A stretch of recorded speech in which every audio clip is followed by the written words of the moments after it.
Hi, welcome to Grant's Rock Warehouse. Tonight we're doing part two of our obscure album series.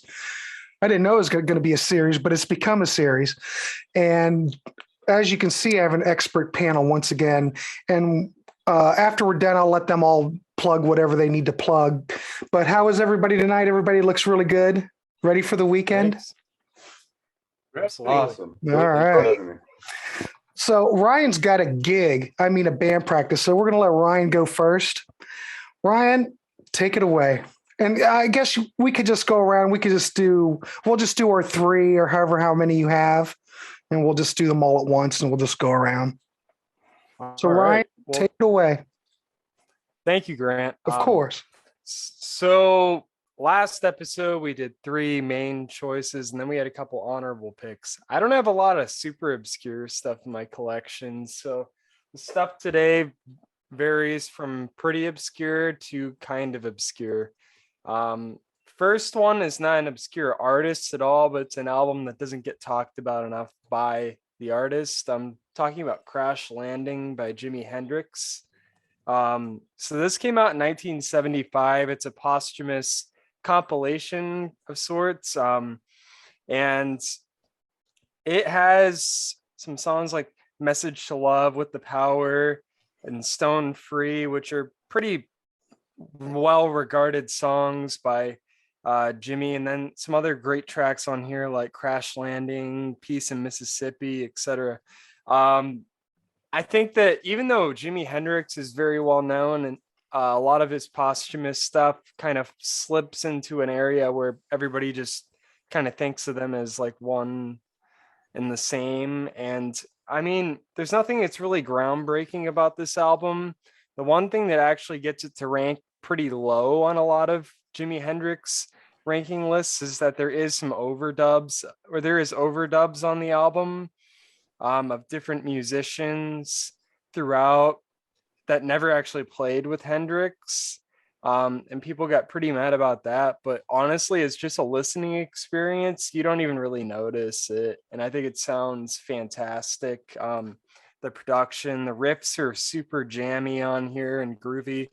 And I just think everybody sounds fantastic. And some of the session musicians they have on here are really good, like Jeff Mironov on the guitar, Bob Babbitt on the bass, and Alan Schwartzberg on the drums. So, I mean, a lot of really talented people on here. And then you do still have some songs that retain the Band of Gypsies band lineup of Billy Cox and Buddy Miles along with Jimi. So I think it's a really solid album. It's great tracks all the way through. I love the album cover, and I don't know, it's just a really strong album. Maybe not as good as the albums with the Jimi Hendrix Experience for sure, but I don't know, it's really solid studio output. Next album, this band had some big hits, but I think that they get kind of overshadowed by those hits, and a lot of people don't realize how great of a band they actually are. I'm talking about Y&T. This is their debut album when they were still Yesterday and Today. So this came out in 1976.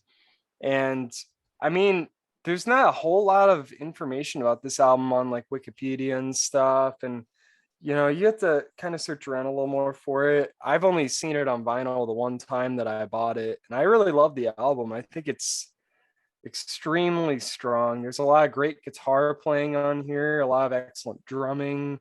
I don't know. I mean, Dave Meniketti just kicks ass on this album. The riffs are amazing. The guitar solos are fantastic. There's some really heavy stuff on it. There's some softer songs. Some of the song titles are a little goofy. Like there's one just called Alcohol. There's one called Fast Ladies, 25 hours a day, Game Playing Woman. It's like goofy song titles, but a really solid album. And I enjoy it quite a bit. I think the album cover is kind of hilarious too. It's really cheesy. And then the back's even goofier with them all just jumping around and stuff. But what year was that? Solid album. 1976. And some of the stuff is pretty heavy for 76, honestly, especially for a band that isn't trying to be like a big dark metal group like Judas Priest or something. Like, it's pretty heavy stuff, a lot of riffs and interesting. Yeah, I've never seen that record out Oh, in really? the bins ever. No. Yeah, it's a good one. Then my last album is actually a blues album by Hound Dog Taylor and the House Rockers. So this album came out in 71. It's the only studio album that he ever put out. He had been a musician for decades, but he died pretty soon after this album came out. It's so raw. Like, this is really, really brutal, dirty, distorted, raspy, and just nasty blues. It's, kind of think of like a nastier version of like Howling Wolf's sound. Like, it's pretty raw and it's heavy.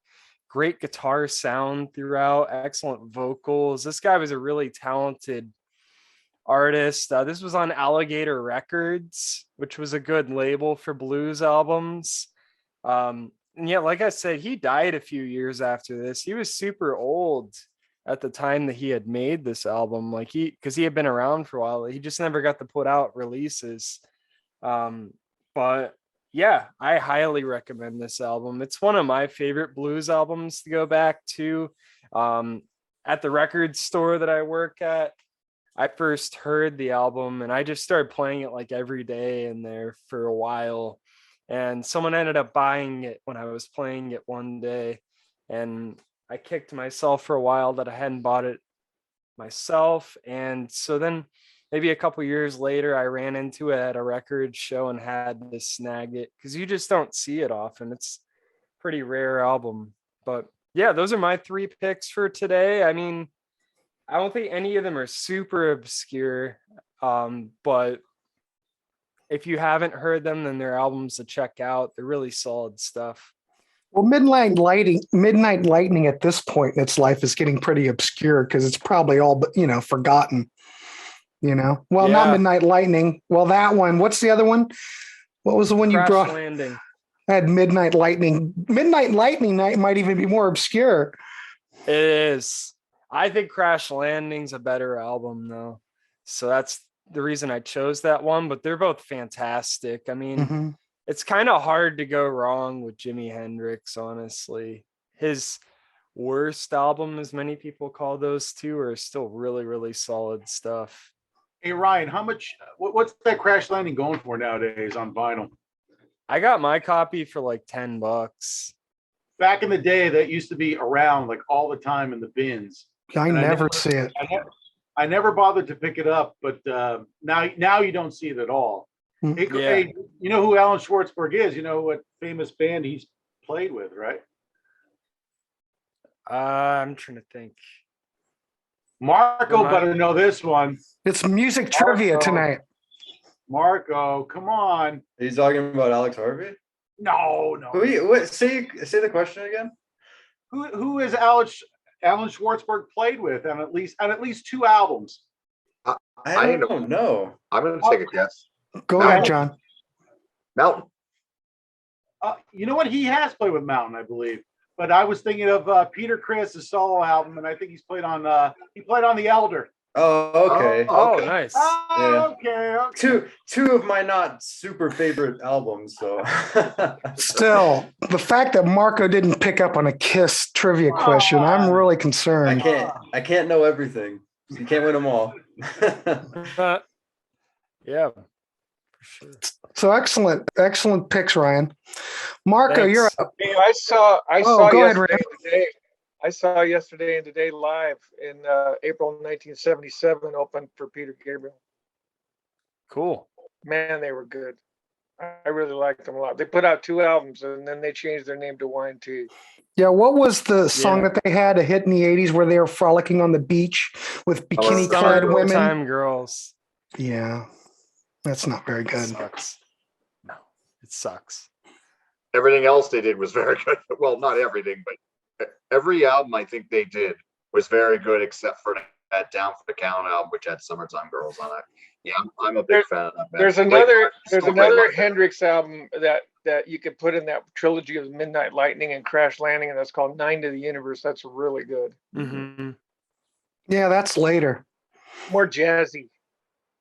Yeah, Bruce Gary's playing he was drums on gonna- that. He was going to join. Him and Miles Davis were going to join up, but that never happened. All right. See you, Ryan. See you guys. Yeah. Take care. Have a good night. Thanks for having me on. Hey, no problem. Run. You know, I All don't right, know how to do that. What? Do Send what? chat things. I don't know how to make that work. You just hit on your chat button at the bottom and then do it. Marco, you're Oh, up. is that easy? Okay. You just click. It's all about Okay. clicking a button. All right. Yeah, I want to start off with the obvious. Unfortunately, like I did have a pretty eclectic CD collection, and I did have a bunch of vinyl at one point. Unfortunately, I got rid of physical media. I moved to digital media. I do regret it in some instances, but I was pretty meticulous with my CDs.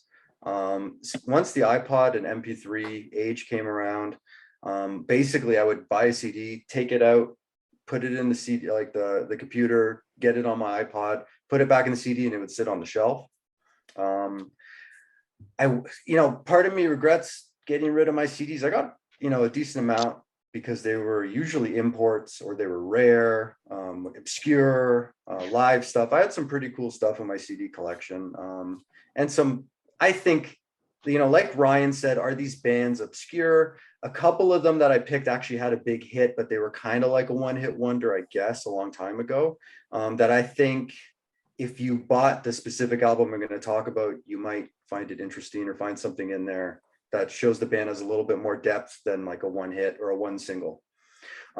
So I owned all the CDs that I'm going to talk about. I don't own them now, so I can't show you the CD. And I know people like to see that. So unfortunately, these were CDs. Actually, if I load up my iTunes, they'll be on there because I burned them on there, but I don't own the CD. So I just want to get past that one point. But I have three bands that I think they're pretty obscure. I think, what I classify as obscure is I think if you walk down the street and ask 100 people if they know any of these three bands, I don't think a single person will. Or you might run into like one music head that's like, oh yeah, I know that song from that band. You know what I mean? So they're kind of obscure, although the folks on this panel might say, no, they had a big hit in this year. So we'll see. The first band I'm going to talk about, and I think I've mentioned this band. I think it's one of the only three bands I'm going to talk about that I've already mentioned on the Contrarians. Talking about a band called Bronco, and the lead vocalist was a vocalist named Jess Rodden. And he had a solo career as well, and he's I think more famous than the band Bronco was. Bronco was like I don't know if they were formed in the late 60s, but they put out their first album, I think in 1970.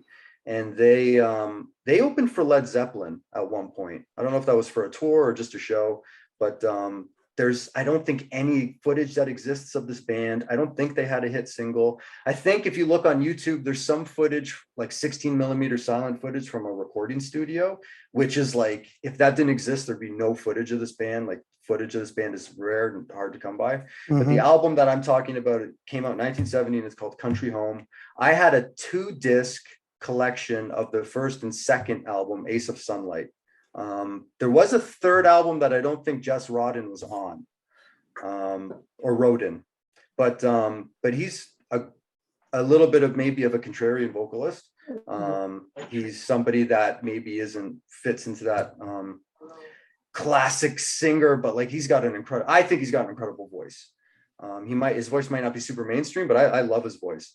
And the songs on Country Home, I would classify them as kind of like folk rock, although some of it gets a little hard. Well, Anyhow is the tune that attracted me to the album. I think I just came across that randomly on YouTube, and I heard that one song, Well Anyhow, and I immediately went out to like my local CD store, and I had to get it imported. I had to order, or they had to order it specially. That's what I mean. Like, this is a band you're not going to see on the shelf if you walk into like a mainstream or like a CD store that has like a franchise or something. Mm-hmm. You're probably not going to see this on the shelf. But this is an album that I like it start to finish. I like every song. Civil of You Strangers, cool. Misfit Understare. There's some poppy stuff, there's some piano stuff on here, but it gets pretty heavy and it's mostly folk rock. So that's, I think, would classify as obscure. Yeah, I've never heard of them. So yeah, that classifies. Maybe I'll post a song, or I'll post the full. I think you can find the full album on YouTube. I'll post it on the Patreon, or I'll post it so you can see it on social that'd media. Be cool. But I think it's a great album. Both albums are great. The second band I'm going to talk about had a hit. They were from the 60s. They're the band called the Youngbloods. Mm-hmm. They had a hit called Get Together. Yes. I don't think if you walk down the street and ask 100 people, they might know the song Get Together. I don't think they could, like, Rand might be able to answer, like, name one other song from the Youngbloods. But they're another band I had a couple of albums of, and one of the albums that I had was called Elephant Mountain. They're a little bit different. Yeah, it's not the type of music that's usually in my wheelhouse, although I listen to all kinds of stuff, but it's not hard rock, it's not heavy metal, but there's some poppy stuff on it. They're kind of, again, this reminds me of the Bronco album I just talked about, although that's heavier. This album is kind of poppy and folky. But I like it. And there's some almost jazzy type stuff on here as well. Of course, the opening track, Darkness, Darkness, is good. I love the song Sunlight. Ride the Wind, which closes the album, is a great song. And that's a little jazzy, kind of fusion-y. That one's a little bit of a longer song. It's a band that, again, they had a hit that probably, if you play it, it gets played on the radio probably to this day. But I think they're a little obscure to most mainstream people out there. But if you buy that album, you might find some stuff you might like past that one single that they had. There's a Mobile Fidelity CD of that they did back, I don't know, in the late 80s that absolutely sounds phenomenal. I think Collector's Choice put it out too, and that version sounds good. I don't think there's a bad sounding version of that CD. But a trivia question, who produced that record? Oh, I couldn't tell you. Who produced it? He recently passed away. Played fiddle, went down to Georgia, played with the devil. Charlie Daniels. Yep, he produced that record. Wow, cool. I saw Jesse Calling Young live in concert in Sacramento, open for the Steve Miller Band, and he played that song. Cool. Youngbloods, but he had a really cool song called "I Live on a Ridgetop," and he jazzed it out for like 10 minutes. Freaking cool tune. But they had, like, even not just Elephant Mountain, they had some good too. I had a couple of their CDs, like Sugar Babe was kind of like it was a good tune. That's kind of like a Grateful Dead type of song. But my third band, I think they were like a one-hit wonder in the 60s. And the reason why, sorry, I just wanted to clarify something. The reason why I said contrarian vocalist is because Nick and I did a show together a long time ago of vocalists that were maybe not super mainstream. So that's why I use that phrase. Sorry, it's a little bit of baseball, inside baseball, whatever. Anyways, this band kind of has that too. The lead singer, he passed away a few years ago, but the lead singer's name was Jerry Humphreys, and he played in a band called the Loved Ones, an Australian band. And they had, I think, one hit called The Loved One, and they put out a studio album called Magic Box. I think this is obscure, even though, again, I think they kind of had a hit, although even that hit I don't think was like #1 in the States or anything like this. But the album itself, this vocalist is incredible. He died, I think he passed away in the 80s, like a long time ago. But there's some live stuff. He's just got an incredible, it's hard to explain. He's got a very raspy voice, and there's some really good tunes on this album. This album it's a little 60s psychedelic, but it's rock, and it's a little heavy. I really like The Loved One's a good tune. That was their single. But they had some cool songs on this. Sad Dark Eyes, if you're going to look up a song. The Loved One was their hit. More Than Love is a good tune. Ever Loving Man is probably my favorite tune off this album. If you're going to look up a song, look up Ever Loving Man or Sad Dark Eyes or one of the ones I just mentioned, More Than Love. They're a great band.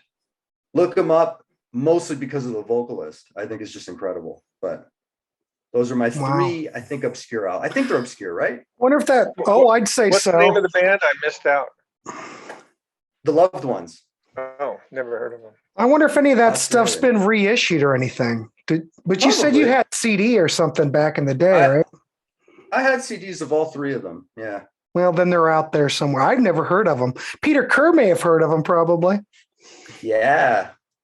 Yeah, I should ask him. Yeah. That's great. Excellent choices. Excellent. Thank you. I think John's next, but Ryan left and everything switched around. But John, you want to go next? Sure. All right. Pleasure to be here. Now, first two bands I'm going to talk about. They're still playing the circuit, and yeah, they're obscure, but I don't think they should be obscure. I think they should be getting a lot more love. These are bands that I discovered live, and they both really bring it. And the first one is a band from North Carolina, and they're called the Steepwater Band. And this album's called Clava. This came out in 2011. What do they sound like? They sound a lot like early Black Crowes, but a little more grit to them. A lot of great songs on here. I think every song on here is very good, and some of them are great, like Bury My Burden Deep and High and Humble, Won't Be Long For Now, Meet Me in the Aftermath. A lot of great songs. Kick-ass band. If they play a club near you, definitely check them out. They deserve to be a lot bigger than they are. And again, that is the Steepwater Band, Clava. And then their other albums are pretty good, but in my opinion, this is the best one. Never heard of it. That's pretty obscure. Yeah, they should be. They should definitely be a lot bigger than they are. They really rock out. This next band I'm going to talk about, they're a little more popular. They're playing venues that are a little bigger, and they're from Pittsburgh, Pennsylvania. And this band is called The Common Heart, and the name of the album is Grown, and this album came out in 2018. What do they sound like? To me, they sound like a modern version of Joe Cocker and the Mad Dogs and Englishmen. They got this real good gospel R&B sound. Their singer is a monster of a vocalist. When you see them live, it feels like you're in church. They're just an excellent band, and their songs range from, they got a horn section, background singers, the whole 9 yards, 12 people on stage. Who Dat Mama? It's just like this hard blues, but with great horn lines. Cannonball's a great song. It's very dramatic. It's very bluesy. I'm a Ram's really. There's a song, I'm a Ram, Government Mule do a song called I'm a Ram. It has that kind of feel too. Questions is like this slow, dramatic love song that they do, but everything on here is very good. And definitely check this band out live. They'll blow you away. Cannonball, I'm sorry, The Common Heart, and the name of the album is Grown. And it's a half piece of cake on the cover. An interesting cover there. Okay, now my third one. I know at least maybe all of you probably heard this artist. Now this artist, he's best known for being a 60s artifact. He played drums on the first Jefferson Airplane album, Takes Off, and then he was in a band after that were overhyped, and they made a sensational debut album, which I love, from 1967. And the band was Moby Grape. And then he went solo, and I'm talking about Alexander Skip Spence. Or and the name of this album is Or Psychedelic Blues. This album, I don't know if this is still true, but for many years, this was the lowest selling album in the history of Columbia Records. And but what does it sound like? It's like this psychedelic country blues. It's very sparse.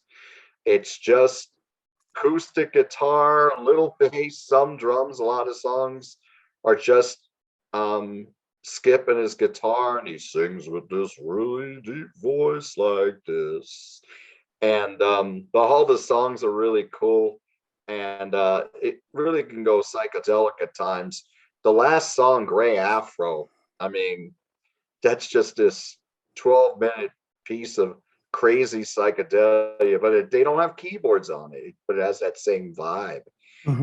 This is an album I think is great in one sitting, and this came out in 1969, and they released it on Sundazed Records in 1999. They put out a bunch of extra songs on it that fit right in, and then they call those songs, well, the one part of the album they call Extra Ore, and then they have Unissued Ore, and it all fits in really well.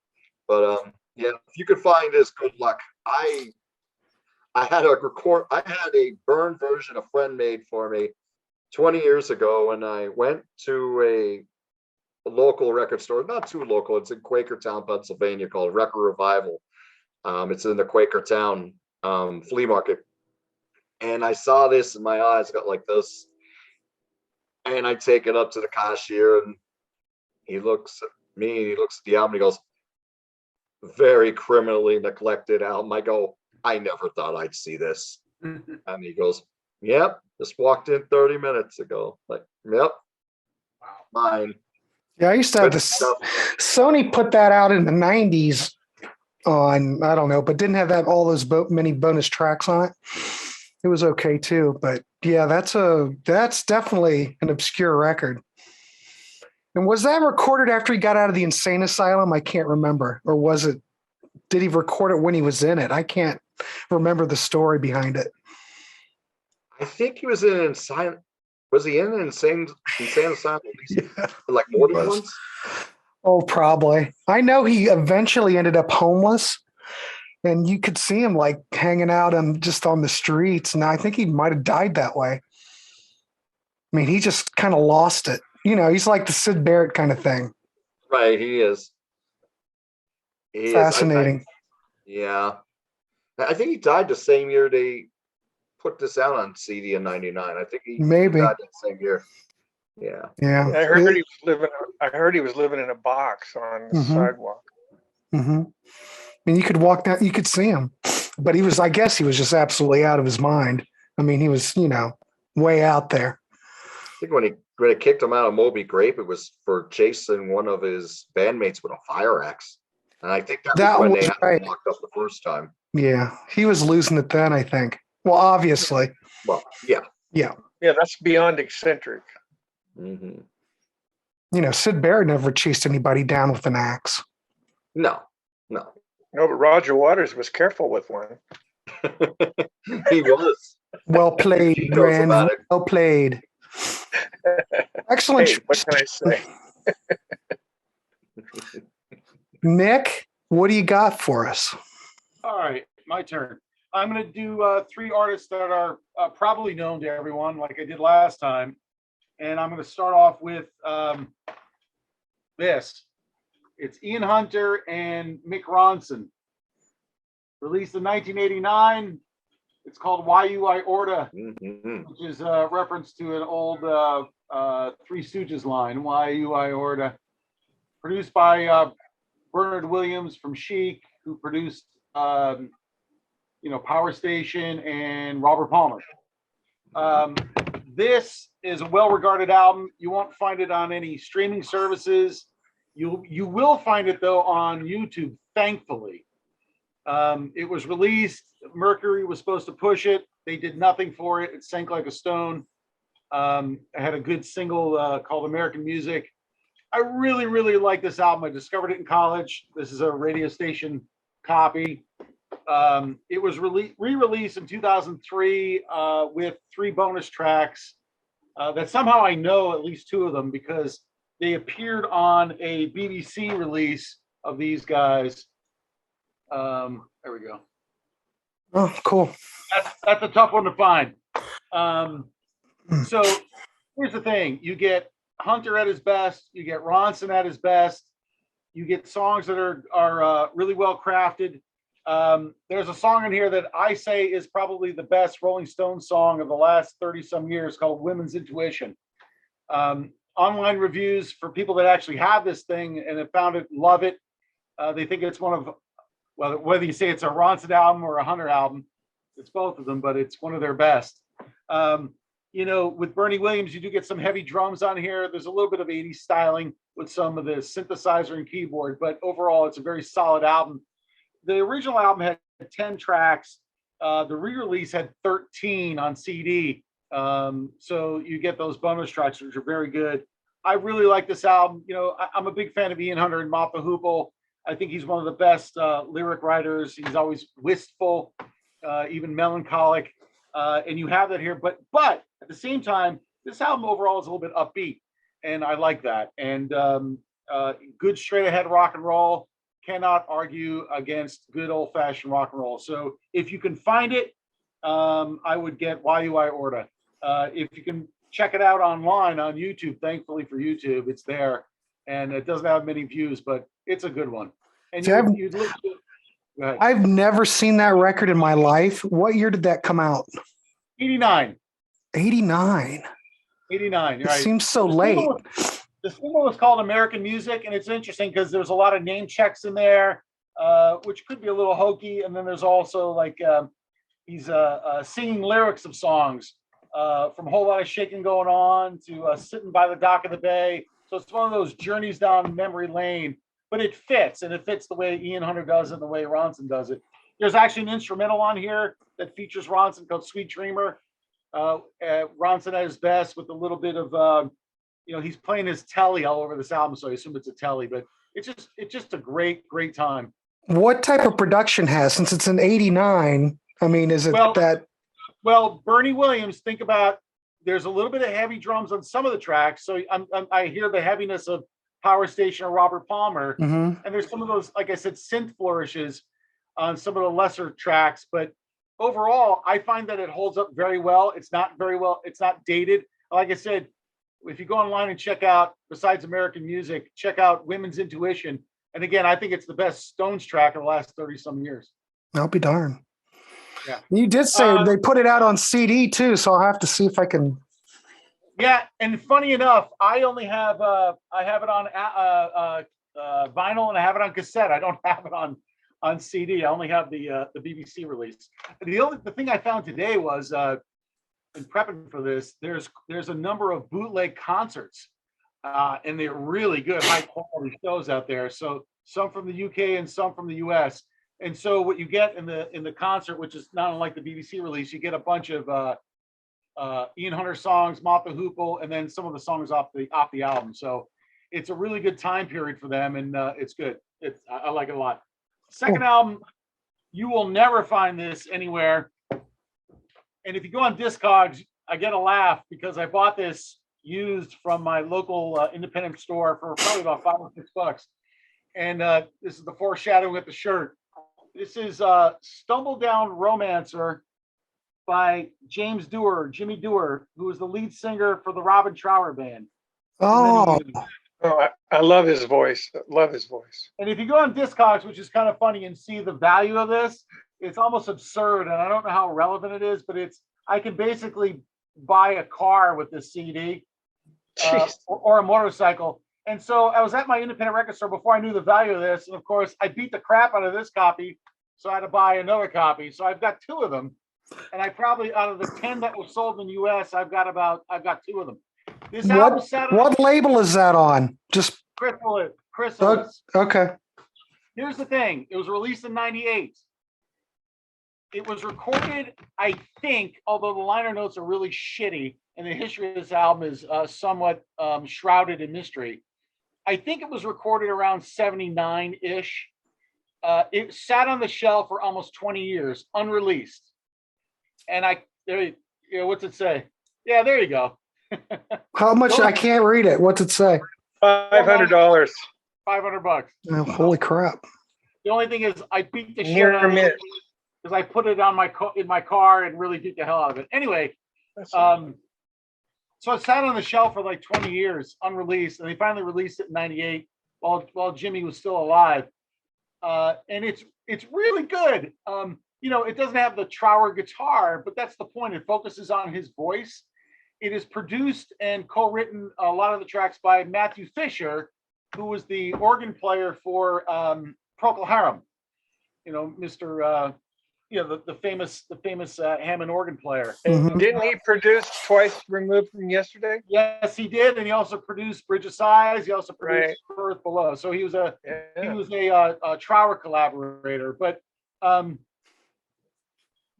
there's a bunch of cover tracks on here which are just, I love cover songs, and it's fantastic. And this guy's voice is really at the front and center. He does a cover of Out of Time, the old Stones track, and the only way I can describe this is regal.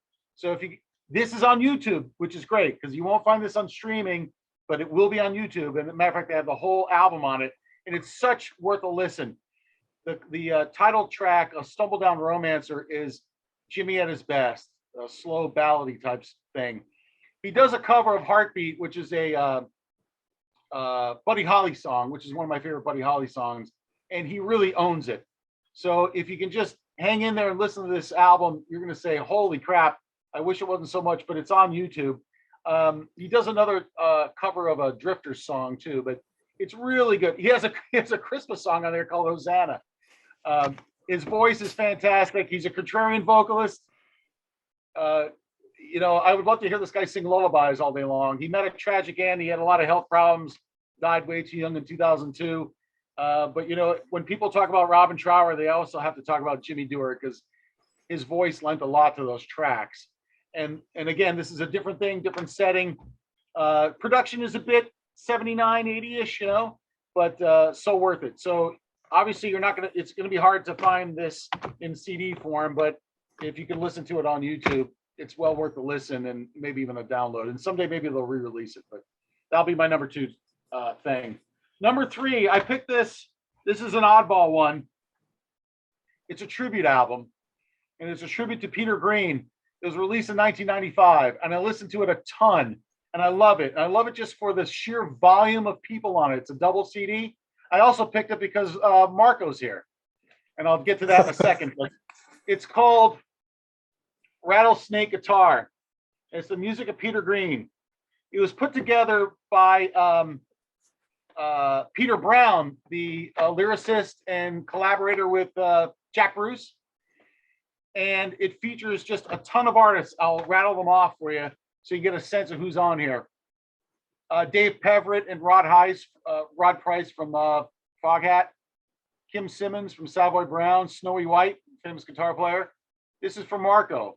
Luther Grobner from Mott the Hoople and Spooky Tooth. Mike Kelly from Spooky Tooth. And on vocals, Jess Roden. Nice. Hey. Awesome. So there's something for all of us on that. That's right. And the thing that's great about this is it covers Peter Green, not just from his early Fleetwood Mac, but also his solo periods. So you get a cross section of his work. And the thing I liked about it was just the sheer volume of people, because when I picked it up in around 95, I had so many artists on it. I said, well, now I'm going to get Peter Green. I want to learn about him, but I get all these other great people too.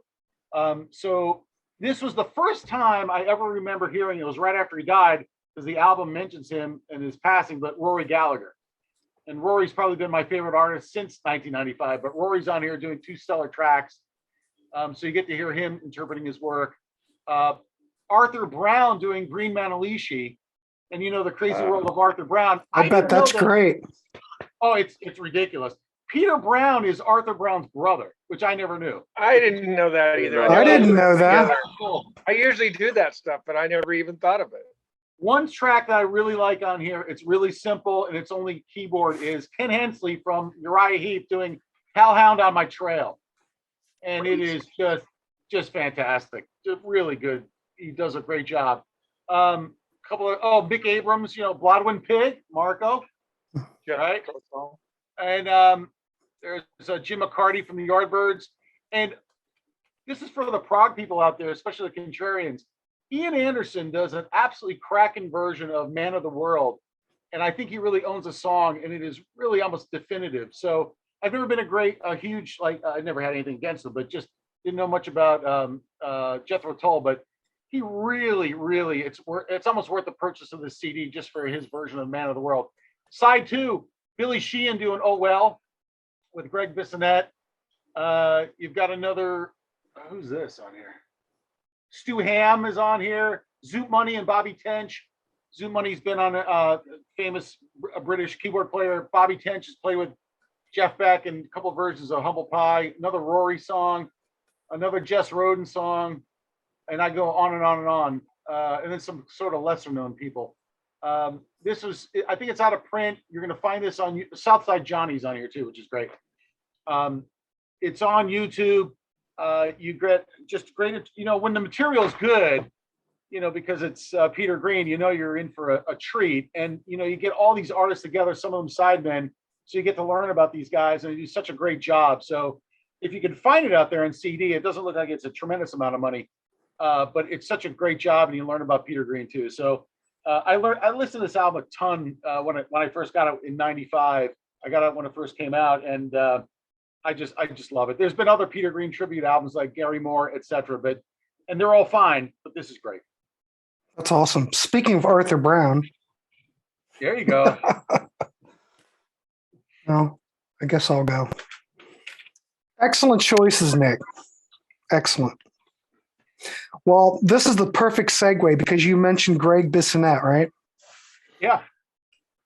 The Red Locust.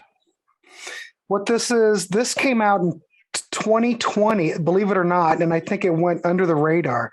So what this is, it's basically a band of famous musicians doing like a traveling Wilburys type of thing, but it's all power pop. It's all influenced by the 60s, the Beatles, blah, blah, blah, blah, blah, like that. So it's Matt Bissonette, Greg Bissonette, Rick Springfield, and I think there might be a couple other people on here, but I don't know who's on here.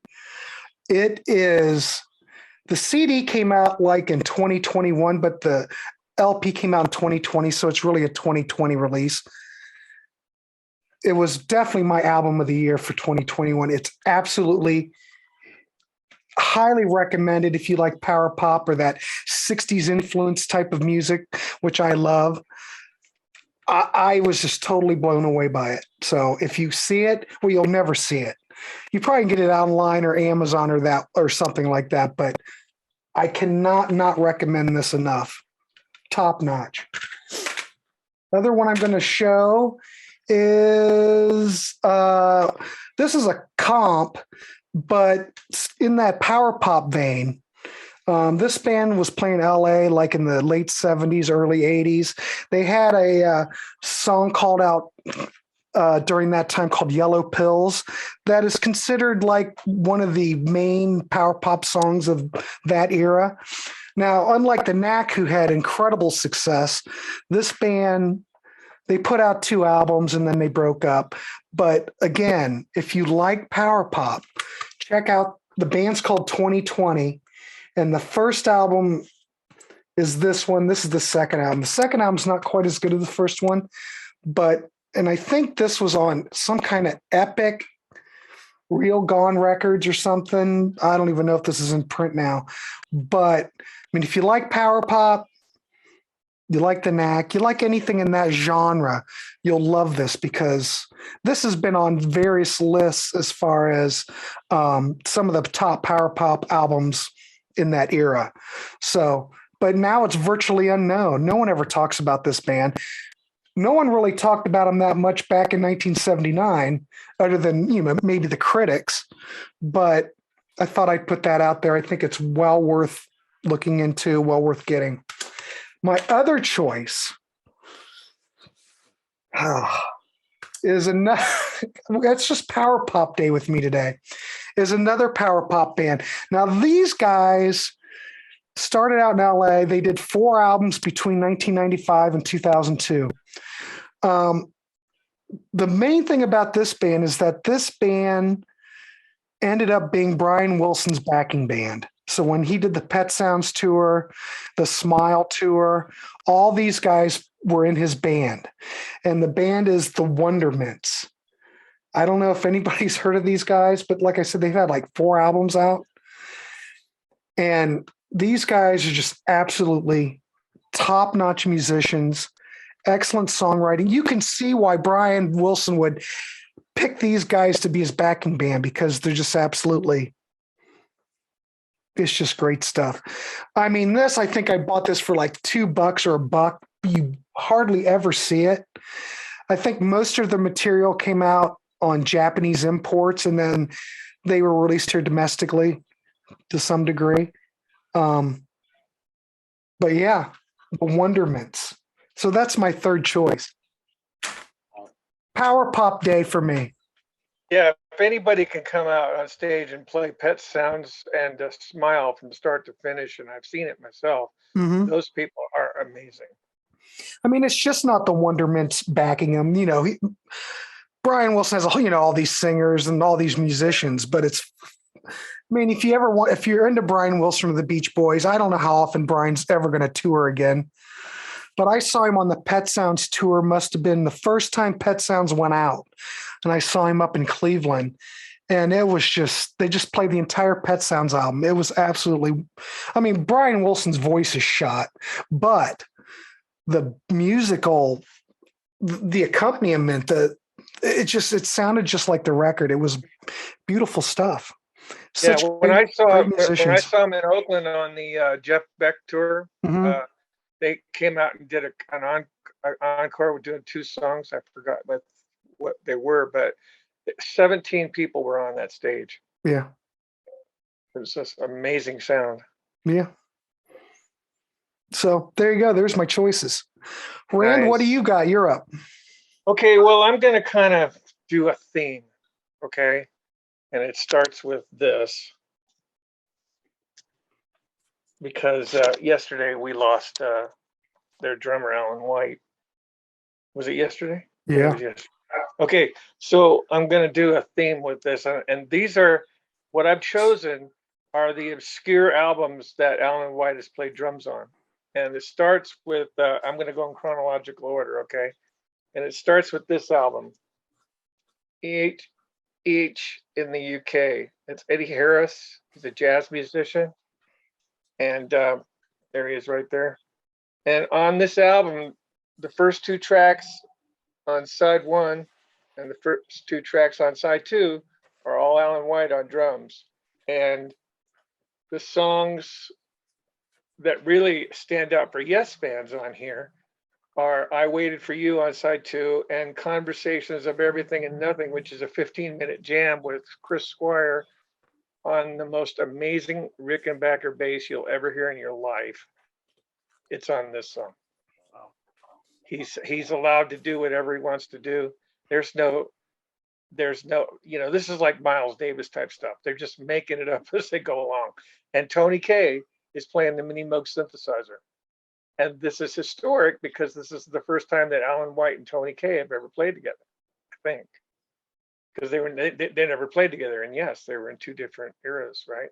So yeah, I love this so much. If you're a big fan of Chris Squire, you got to get this album. I've never seen that album. Alan White, it's freaking awesome. It's called the London Eddie Harris London Sessions, but that's the title of it. If you're looking for it, it'd be EH in the UK. Eddie Harris, phenomenal album. Just because that Conversations of Everything and Nothing, there's no guitar player on there, and Jeff Beck's on that album too. Steve Winwood's on there. Ian Pace from Deep Purple. I mean, Albert Lee. He just got the cream of the crop of the London session musicians to put them on that because he happened to be in that country. But I just absolutely love that. Okay, and then he ends up playing with Chris Squire's ex-wife, Nikki Squire, on an album called Esquire in 1987. This is a great album. If you love Yes, you will love this. There's Nikki right there. Every time I see your name, Nick, I think of her. Stole my name. What? Huh? You stole my name. Yeah, right. Anyways, Nikki Squire's got the longest hair ever. It goes down to about her ankles. And she's a great singer. She doesn't sound anything like John Anderson, but this is very yes-ish sounding. And it was produced by Chris Squire, mixed by Chris Squire, and he does backing vocals on it. So Alan White plays drums on that. And then after that, he gets with Billy Sherwood when Yes isn't doing anything, and they do this thing called Circa 2007. This is Billy Sherwood, Tony Kaye, and Alan White, and Jimmy Hahn the guitar player who's doing impressions of Steve Howe all over Yes Union. Jimmy Hahn is a great guitar player, and he, you know, because they're good friends with Billy Sherwood and everything. I got to see these guys on their tour. That DVD that came out was recorded at San Juan Capistrano at the Coach House, and me and my wife were there that night. And then we ended up getting the DVD signed by the entire band. But yeah, it's freaking good. If you love Yes, this is good. Alan White just kicks ass on Circa. He's not on all of them. They've got a few. Then after that, that was 2007, like I said. So, and in 2011, he gets together with Tony Levin and David Torn, and they improvise this entire album on Skype. They're not even in the same room. This is the most phenomenal album, Alan White playing since Relayer. This is crazy. I mean, Yeah, I've never seen that either. They made everything up. They had no plan. Some of these song titles, if I can tell you, it's No Warning Lights, Ultra Mullet, White Noise, The Hood Fell, Monkey Mind, Cheese It, The Corpse. That's one tune.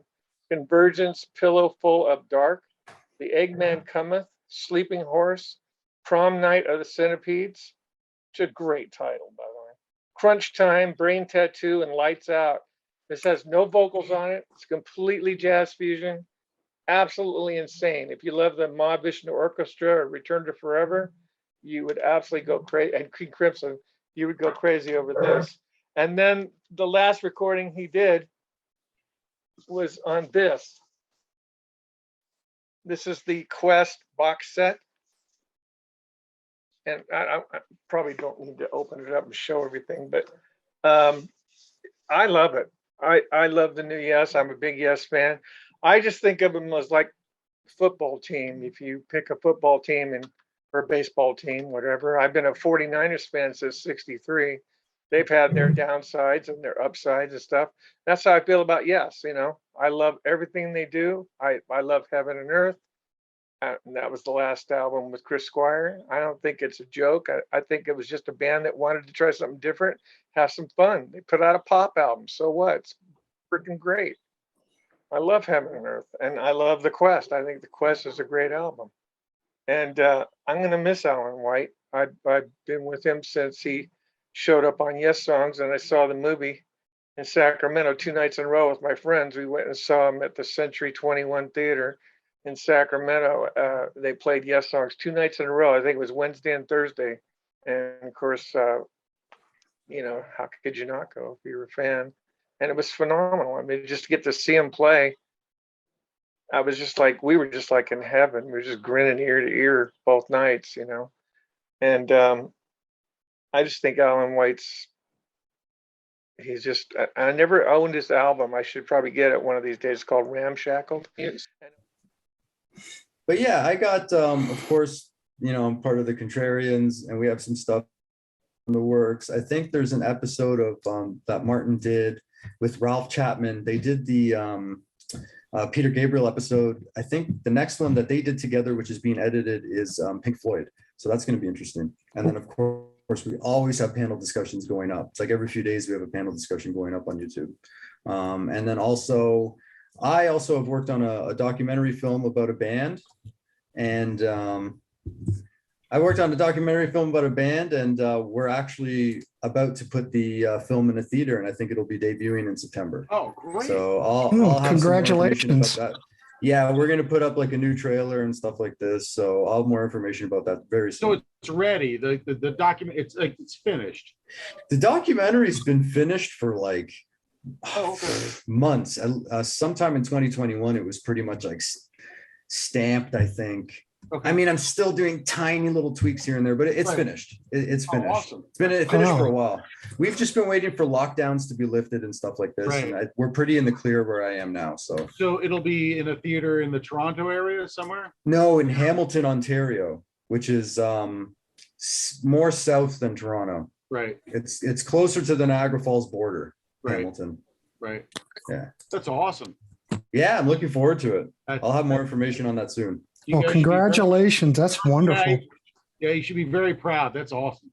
Thank you very much. Yeah, the band is very, very happy with it. Oh, good. Yeah, so I'm looking Are forward they to are they still able to play? Like, is there enough guys available to like play? They should play around the performance of the movie.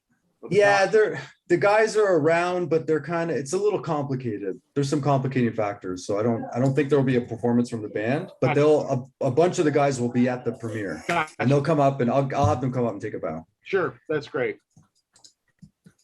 Cool. John, you got anything? We guested on Grant's channel, Grant's Rock Warehouse. We got a police series going on right now. We will also be doing a British invasion show next coming weeks. I also got, oh, I'm sorry.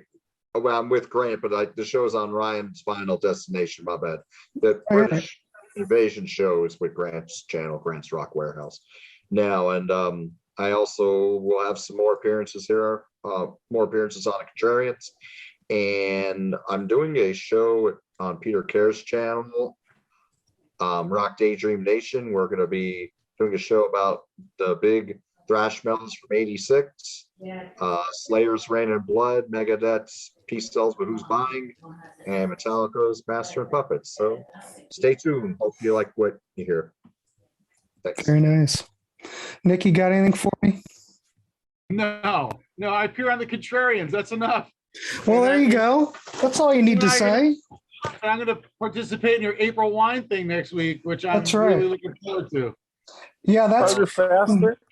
What's that? Harder, faster. We're gonna the nature of the beast. Yeah. Then I have something in code for John. I forgot my frozen tray of Old Forge pizza at my office. I gotta go get it tomorrow. So that for the 3 people that know what that's all about, I'm speaking code. So, hey Grant. Hey John, if you cut me open, I got Old Forge pizza in my veins. Nice. Good Lord. Look it up. Google it. Google it. Yeah, Old Forge is it's a very interesting town. Most people don't leave Old Forge. It's just how it goes. Everything's there. Some of us escaped. That's where I'm from. Oh, okay, there you go. Sweet. Guys, it's funny. Grant. Well, yeah. Hi. I'm back on my cell phone because I was having problems on my laptop. I would be really wanting to be part of that British invasion show. I mean, I lived through that. Okay. Well, this is the second one, the 80s one, not the 60s one. Oh, it's like Talk and Thompson Twins. Yeah, yeah, I don't know none of that stuff. Well, we may hit the original British invasion, and when I do, I'll let you know. That'd be fun because I saw all that stuff on Shindig and Hullabaloo and Hollywood Palace. I lived at American Bandstand, where the action is every day after school. It was amazing. Excellent. Well, anyway, tomorrow on Rock Daydream Nation, we're going to do a show on the where we're going to be reviewing one of the records, which will be fun. I think Todd Evans is going to be on that one. April Wine, it'll be Wednesday, June 1st. We're doing that. Other things coming up is, holy crap, there's all kinds of stuff coming up. Todd Evans and I in middle of June are going to do a show on Let's Active. And then we've got the second British Invasion show where Todd and I are also going to do a show on the band Pylon from Athens, Georgia, which is going to be fun. And then they're all going to be fun. And then Bicycle Legs and I are going to do a show and we're going to look at the Devo going through, and we're looking for anybody who wants to join that one. So Bicycle Legs and I are going to look at the Devo catalog and we're picking one song from each of the records that we would consider our favorite. So we got that going on. And then at the end of the month, Todd and I are doing another Matthew Sweet episode, and that's going to take a year to complete all that. But that's what's coming up. There's plenty of stuff coming up. All kinds of stuff. Yeah, I just wanted to say the Beatles is going to take, if we do it once a week, it's going to take 19 weeks. Yeah. It's amazing. Well, Todd and I are only scheduling like one Matthew Sweet a month, so. Yeah, but I don't think we're going to go much over 30 minutes. I might just keep my Zoom the way I have it now because I looked into the upgrade. It ain't cheap. Well, I've got But not we only talked do about I have that. Zoom, but I also Yeah, you said have that. Yeah. StreamYard. I've got Alzheimer's. both. Sorry, I got short-term memory loss so bad. I can remember things back to 1955, but what you said yesterday probably didn't think about it. Yeah, but Zoom, it's not cheap. It comes to me now. Yeah. Well, anyway, That's awesome that you volunteered that. I appreciate that. boys, another episode in the can. So I want Thanks, to thank Grant. John, Marco, Rand, Nick, and Ryan. Of course, Ryan is already gone. But Obscure Albums #2. So anyway, check out all these That was channels, fun. and we'll see you back here on the next one. If you do another obscure one, I won't do it. We could do another one. I would love to because I've got some really, really obscure stuff. I bet you do. I'm sure you do. All right. Good night. All right. Good night, everybody. Good Take night. care.